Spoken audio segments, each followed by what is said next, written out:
حبيبنا وشفيعنا ومولانا محمد وعلى آله وصحبه أجمعين.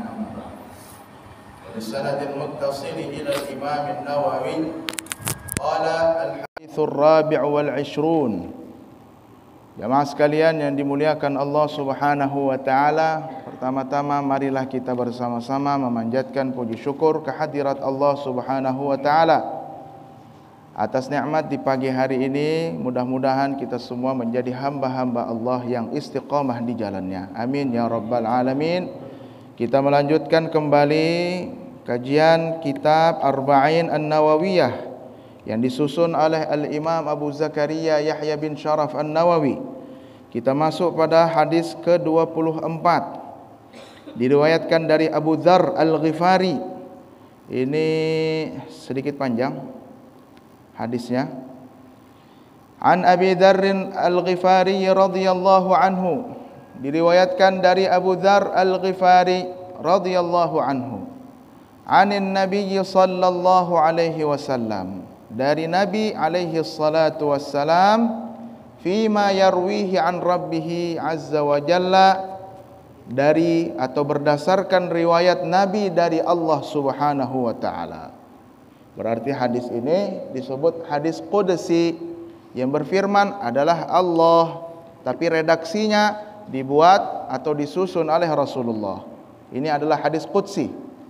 Annahu qala, Allah berfirman, ya ibadi, wahai hamba-hambaku, inni haramtu dzulma ala nafsi, aku mengharamkan kezaliman pada diriku, wa ja'altuhu bainakum muharraman fala tadzalamu, dan aku jadikan kezaliman itu haram di antara kalian, maka jangan saling melakukan kezaliman. Ya ibadi, wahai hamba-hambaku, kullukum dhallun illa man hadaituhu, semua kalian itu sesat terkecuali orang yang telah aku beri hidayah. Fastahduni ahdikum, maka mintalah petunjuk dariku, aku akan beri petunjuk. Ya ibadi, wahai hamba-hambaku, inilah disebut hadis qudsi. Hadis qudsi itu firman Allah yang tidak ada di dalam Al-Quran. Dan apa perbedaannya? Di antara perbedaan antara ayat Al-Quran dengan hadis qudsi, salah satunya yang pertama adalah hadis qudsi ini, tadi yang saya sebutkan, redaksinya, bahasanya itu dari Allah langsung. Kalau ayat Al-Quran, pemilihan katanya itu dari Allah langsung. Satu. Yang kedua, kalau hadis qudsi tidak sah dibawa di dalam salat. Barangkali ada yang mau ekstrim sedikit, mau habis waladhdallin langsung ya ibadi innakum dhallun illa man hadaituhu, batal salatnya. Ayo, maka ini firman Allah. Beda. Firman Allah bersifat hadis qudsi, firman Allah yang bersifat ayat Al-Quran itu berbeda. Ayat Al-Quran bisa dibawa di dalam salat, tapi hadis qudsi tidak bisa dibawa di dalam salat. Kemudian kalau hadis qudsi, membacanya tidak mendapat pahala sebagaimana besaran pahala kita membaca ayat Al-Quran. Kalau ayat Al-Quran, satu hurufnya itu sama dengan 10 kebaikan. 10 kebaikan. Kalau hadis qudsi, maka dia tidak sama seperti besaran ayat Al-Quran. Ya ibadi, kalau kita, salah satu juga bedanya, ayat Al-Quran kalau dipegang tanpa wudu, mushafnya, tulisannya dipegang tanpa wudu, maka berdosa. Sepakat 4 mazhab, haram hukumnya. Tapi kalau hadis qudsi tidak apa-apa. Tidak apa-apa dia.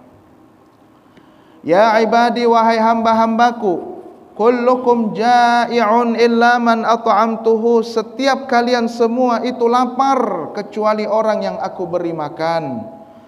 Fastat'imuni ut'imkum, maka mintalah makanan kepadaku, aku akan beri makanan.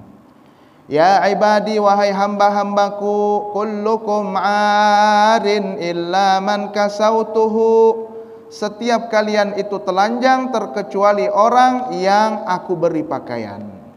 Fastaksuni aksukum, aksikum aksukum, maka mintalah pakaian kepadaku, aku akan beri pakaian. Ya ibadi, wahai hamba-hambaku, innakum tukhti'una bil-laili wan nahar, kalian melakukan salah siang dan malam. Wa ana aghfirudz dzunuba jami'a, sedangkan aku yang mengampuni dosa keseluruhan.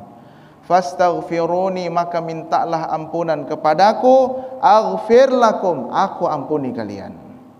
Ya ibadi, wahai hamba-hambaku, innakum lan tablughu dhurri fatadurruni, kalian tidak akan pernah membahayakanku sehingga aku celaka. Walan tablughu naf'i fatanfa'uni, kalian juga tidak dapat memberi aku manfaat sehingga aku beruntung. Ya ibadi, wahai hamba-hambaku, law anna awwalakum wa akhirakum wa insakum wa jinnakum kanu ala atqa qalbi rajulin wahidin minkum ma zada dhalika fi mulki syai'a. Wahai hamba-hambaku, andai saja orang yang pertama di antara kalian dan orang yang terakhir di antara kalian, manusianya kalian, jinnya kalian, mereka semua berkumpul memiliki hati yang paling bersih di permukaan bumi ini, itu sama sekali tidak menambah kerajaanku sedikit pun. Masya Allah, tidak menambah sedikit pun kerajaanku, kata Allah. Sebaliknya, ya ibadi, wahai hamba-hambaku, law anna awwalakum wa akhirakum wa insakum wa jinnakum kanu ala afjari qalbi rajulin wahidin ma naqasa dhalika min mulki syai'a. Andai saja orang yang pertama sampai terakhir dari kalian, manusia dan jin, mereka semua hatinya paling bejat sepermukaan bumi, itu tidak sama sekali mengurangi kerajaanku, tidak sama sekali mengurangi kerajaanku. Ya ibadi, wahai hamba-hambaku, law anna awwalakum wa akhirakum, andai saja orang pertama dan terakhir kalian, wa insakum wa jinnakum, manusia dan jin, qamu fi sa'idin wahidin fasa'aluni, mereka tegak berdiri di satu bukit meminta kepadaku, fa'a'taitu kulla insanin mas'alatahu, lantas aku berikan setiap manusia masalahnya.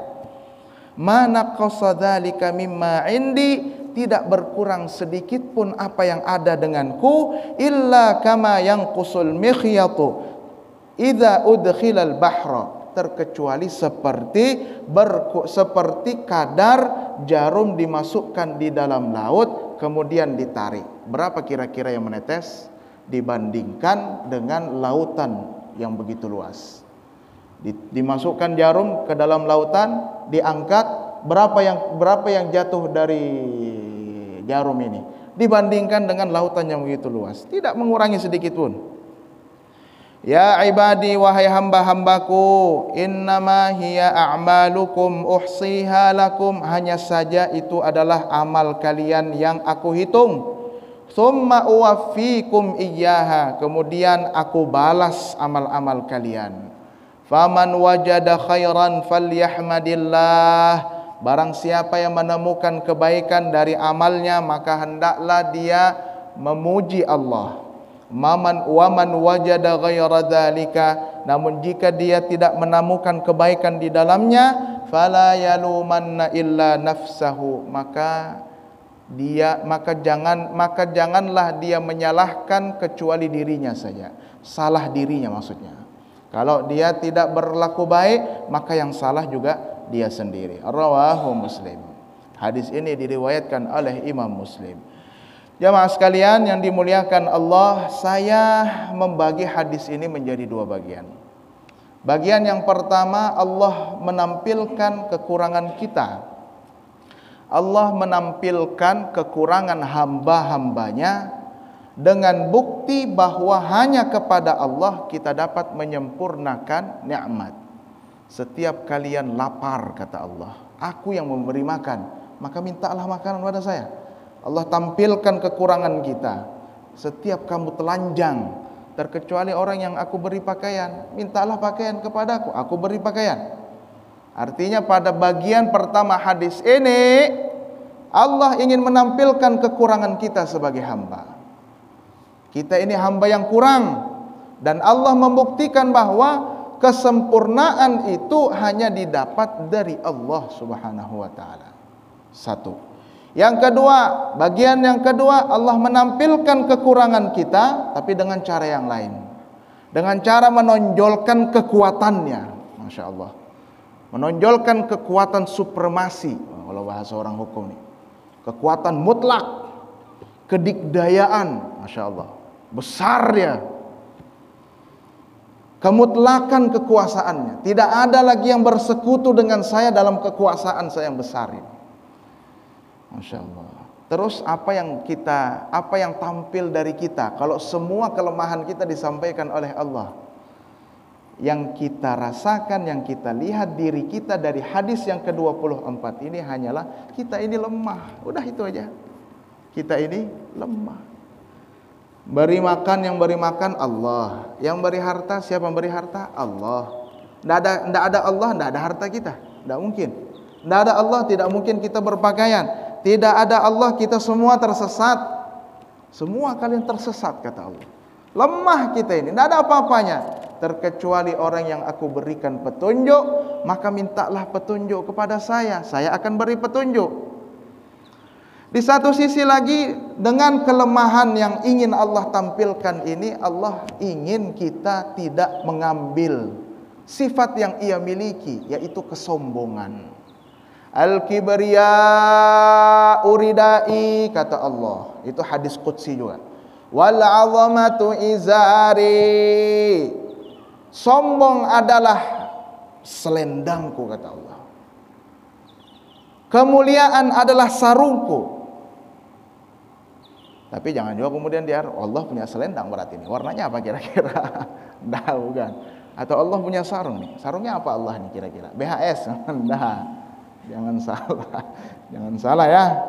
Al-kibriya uridai. Kesombongan adalah selendangku. Wal 'azamatu izari. Kemuliaan adalah sarungku, selempangku. Faman naza'ani wahidam minhuma qadhaftuhu finnar. Barang siapa yang mengambil salah satu dari keduanya, aku tidak segan memasukkan dia ke dalam neraka. Jangan sombong. Jangan sombong. Makanya Imam Abdullah bin Alawi Al-Haddad dalam kitabnya Risalat Adab Sulukil Murid mengatakan, wa'amal lillah, beramallah kepada Allah. Ini sedikit kita bersemangat, berapi-api kita pagi ini. Tidak tahu kenapa pagi ini berapi-api sekali. Beramallah kepada Allah. Kenapa? Li'annahu rabbuka wa anta abduhu. Karena dia Tuhanmu, kamu hambanya. Dia Tuhan, kamu hamba. Apa maknanya ini? Wah, luas sekali, Pak. Luas sekali. Artinya kalau kita sebagai hamba, kita punya Tuhan, terserah Allah mau apakan kita. Ini masuk dalam ilmu tauhid, kekuasaan, kehendaknya, iradahnya Allah. Mau Allah apapun kita, beri yang baik, beri yang buruk, saya ini hamba. Dia Tuhan, terserah dia.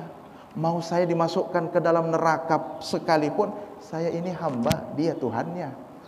Makanya kita biasa mendengar, raditu billahi rabba wa bil islami dina wa bi Muhammadin nabiyya wa rasula. Aku ridha kepada Allah sebagai Tuhan. Apa maknanya itu?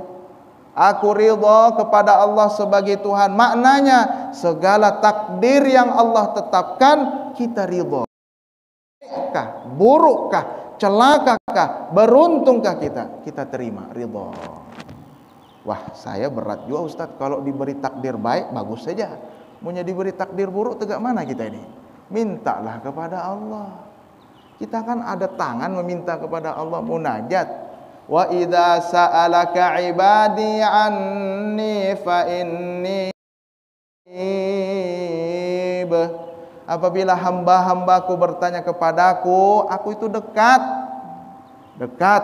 ujibu da'watad da'i idza da'an. Jawab orang yang meminta kepadaku. Kan sudah janji Tuhan. Artinya kalau kita berdoa kepada Allah, ya Allah minta husnul khatimah, ya Allah minta syafaatnya Nabi, ya Allah minta masuk ke dalam surga Firdaus. Itu permintaan yang pasti akan Allah jawab, karena Allah itu tidak mungkin melakukan kezaliman. Nah, apa tadi? Kalimat pertama Allah katakan, wahai hambaku, inni haramtu dzulma ala nafsi. Aku haramkan diriku untuk melakukan kezaliman, meletakkan sesuatu bukan pada tempatnya, tidak mungkin. Kenapa? Karena Allah segala sesuatu yang punya siapa? Allah. Jadi sekalipun kita dimasukkan ke dalam neraka, ya sudah, Allah tidak melakukan kezaliman karena kita juga miliknya Allah. Tapi Allah tidak pernah mengingkari janji. Selagi Allah mengatakan, innal ladzina amanu wa 'amilus shalihati kanat lahum jannatul firdausi nuzula. Sesungguhnya orang beriman dan beramal saleh berhak mendapatkan surga Firdaus sebagai tempat tinggal. Itu sudah janji Tuhan. Artinya kita tinggal meminta, Allah akan jawab. Kita tetap beribadah, istiqamah dalam ibadah, ikhlas dalam ibadah, maka tidak mungkin Allah memasukkan kita ke dalam neraka. Karena Allah, innallaha la yukhliful mi'ad. Wa'malillah, beramallah kepada Allah. Sudah jam 6. Oh, jamnya cepat, 5 menit. Sengaja berarti ini. Biar kita cepat selesai juga barangkali. Wa'mal lillah, beramallah kepada Allah, beramallah untuk Allah, bekerjalah untuk Allah. Kenapa? Karena Dia Tuhanmu, kamu adalah hamba. Artinya kalau hamba itu jangan coba-coba belajar menjadi Tuhan. Belajarlah menjadi hamba. Bagaimana belajar menjadi Tuhan? Tuhan berikan aturan. Fulan salat, fulan puasa, fulan jangan caci maki orang, fulan jangan sombong, fulan jangan kamu berburuk sangka. Datang kita berburuk sangka dengan orang.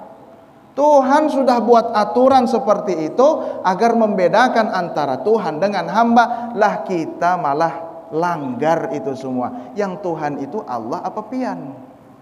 Kan itu pertanyaannya. Tuhan yang buat aturan, Tuhan yang membuat ketentuan. Kalau kita langgar, berarti kita sedang belajar menjadi Tuhan.